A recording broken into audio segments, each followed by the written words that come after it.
की media times में आपका स्वागत है।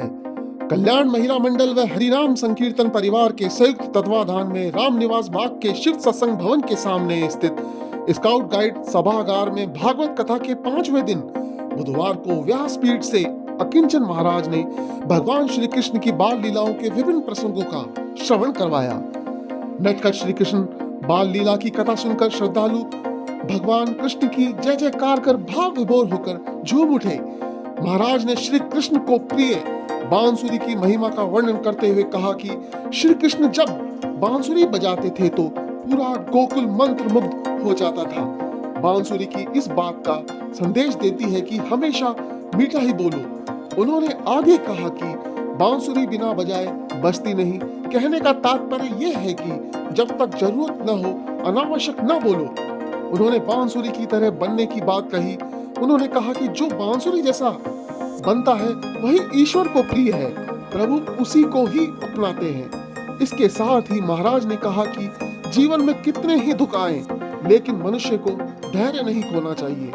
इस मौके पर कल्याण महिला मंडल की रजनी नटानी ने बताया कि भागवत कथा के 5वें दिन अन्नकूट महोत्सव मनाया गया, जिसमें 56 भोग की झांकी सजाई गई। साथ ही दही हांडी उत्सव मनाया गया। कथा समापन पर 56 भोग का प्रसाद वितरण किया गया। इस दौरान कथा स्थल पर कमलेश जी महाराज उपस्थित हुए, जहां श्रद्धालुओं ने उनसे आशीर्वाद प्राप्त किया। हम आपको बता दें कि इस कथा का श्रवण करने जिले भर से सैकड़ों भक्त जुट रहे हैं।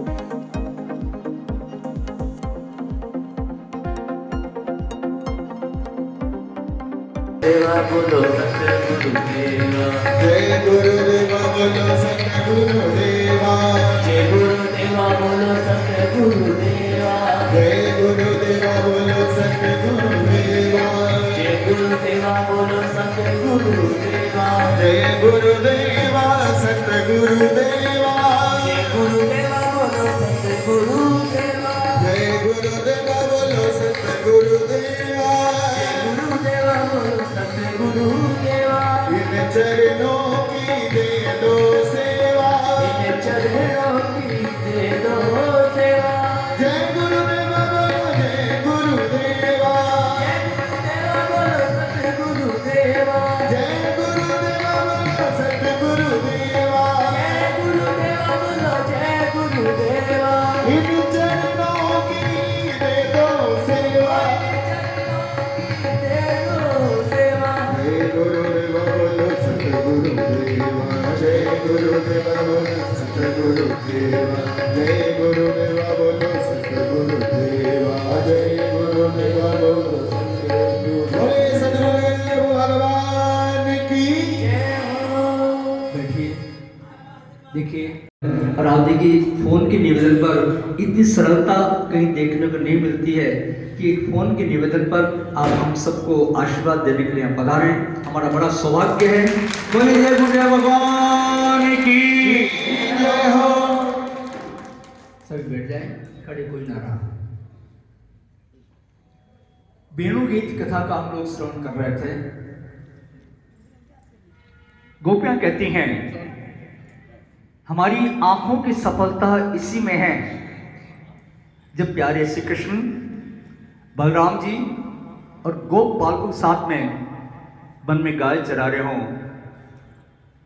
मुरली को होठों पर धारण करके हमारी तरफ प्रेम भरी तिरछी चितवन से देख रहे हों। उस समय हम उनकी मुख माधुरी का पान करें और ऐसे सुंदर श्याम सुंदर दर्शन करने वाले की आंखें सार्थक है। गोपियां कहती हैं ये बंशी नहीं है, ये तो श्री कृष्ण की पटरानी है। जब कन्हैया भोजन करता है तब भी इसको अपने साथ में रखता है, जब शयन करता है तब भी इसको अपने साथ में रखता है। श्री कृष्ण के अधर इस बांसुरी के तकियां हैं, हाथ इस बांसुरी के गद्दे हैं, आंखें इस बांसुरी की दासियां हैं, पलकें पंखे हैं, नथुने ये दो दो ऊपर से छत्र हैं। इस बांसुरी का श्री कृष्ण के साथ में विवाह हुआ है, तभी तो इसे श्री कृष्ण का नित्य संयोग प्राप्त है। एक गोपी उस बांसुरी से पूछती है, सखी तूने ऐसा कौन सा पुण्य किया है, या पूर्व जन्म में तूने ऐसी कौन सी तपस्या की है जो प्यारे श्याम सुंदर का अधरामृत पान करने का सौभाग्य तुझे प्राप्त हुआ है। बांसुरी कहती है, मैं अपने पेट में कुछ नहीं रखती, मेरा पेट बिल्कुल खाली है। बांसुरी बिल्कुल खाली होती है। मैंने ये ऋतुओं की मार सहन की है, किसी ने मेरे पेट को कुरेद करके पोला कर दिया। बांसुरी कैसे बनाते हैं? बांस को पोला करके। किसी ने मेरे पेट को कुरेद करके पोला कर दिया, लेकिन फिर भी मैं चुप रही।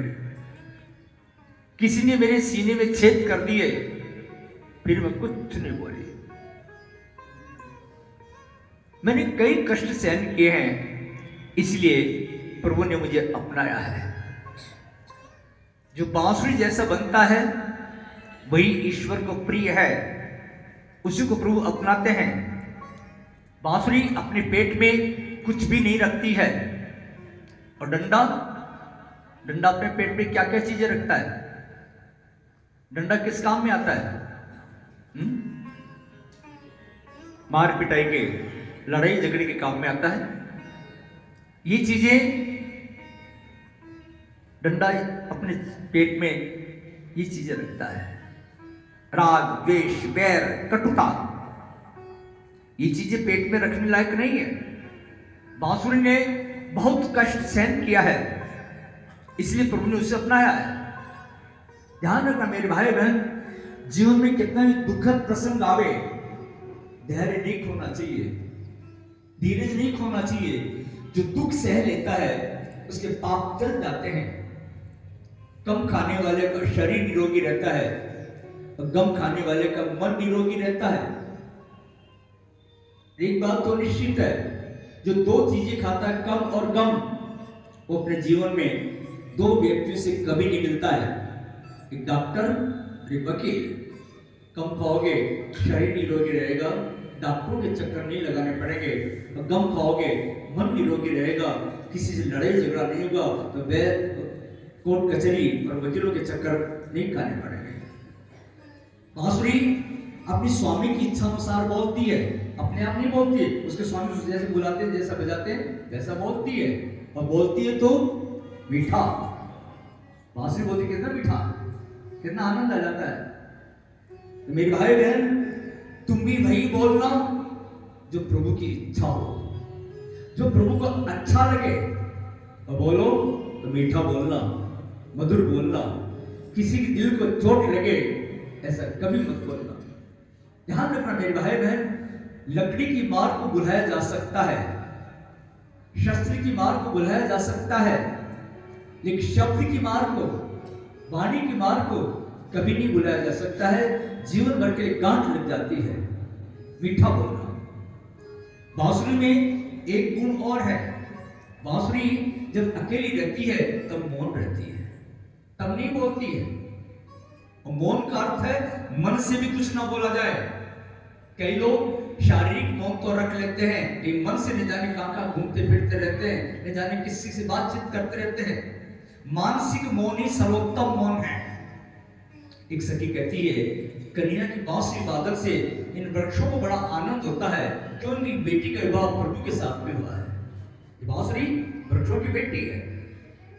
एक सखी कहती है, अरे सखी देख तो सही, कन्या की बांसुरी सुन करके ये हिरनियां पागल होकर के दौड़ रही है, अपने पतियों को साथ में लेकर के दौड़ रही है, और अपने नैन कमल चढ़ा करके प्रभु की पूजा कर रही है। सह कृष्ण सारा, अर्थात अपने पति को सत्संग में ले जाने वाली पत्नी, अपने पति को धर्म मार्ग में ले जाने वाली पत्नी, अपने पति से सत्कर्म करवाने वाली पत्नी सही मायने में धर्म पत्नी कहलाने योग्य है। जो पत्नी अपने पति को भोग विलास में डुबोए रखती है, वो पत्नी अपने पति की साक्षात शत्रु है।